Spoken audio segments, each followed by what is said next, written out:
वो कहते हैं ना, जुल्म कभी जाया नहीं जाता।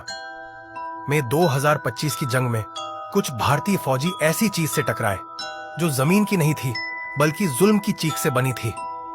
मुजफ्फराबाद के करीब एलओसी से चंद किलोमीटर अंदर भारतीय स्पेशल यूनिट घुस आए।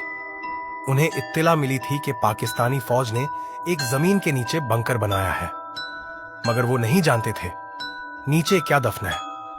उनमें से एक था कप्तान सोदेश, वही जो कश्मीर में कई ऑपरेशंस का हीरो समझा जाता था।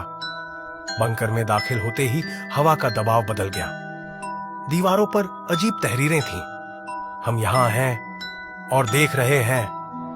पहला सिपाही चीखा। उसका मुंह सिल गया था, जैसे जबान ही गायब हो गई हो।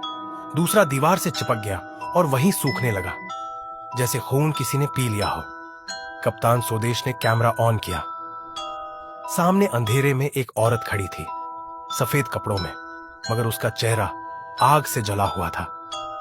और वो सिर्फ एक जुमला बोली, तुमने जो कश्मीरियों की जबानें बंद की, अब तुम सुनने के लायक नहीं। उसी रात यूनिट मुकम्मल गायब हो गई। सिर्फ एक ही चीज मिली, कप्तान स्वदेश का फोन, जिसकी वीडियो में आखिरी फ्रेम में वही औरत आहिस्ता आहिस्ता कैमरे की तरफ बढ़ती है। और फिर, ये जंग तुमने शुरू की थी, मगर खत्म हम करेंगे।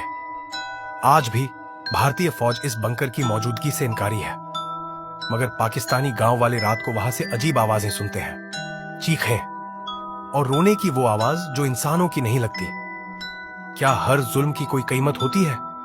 क्या माजी का दर्द कभी माफ करता है? कमेंट्स में लिखें और याद रखें, कभी किसी की आवाज ना छीनो, वो बदला ले सकती है, चाहे दूसरी दुनिया से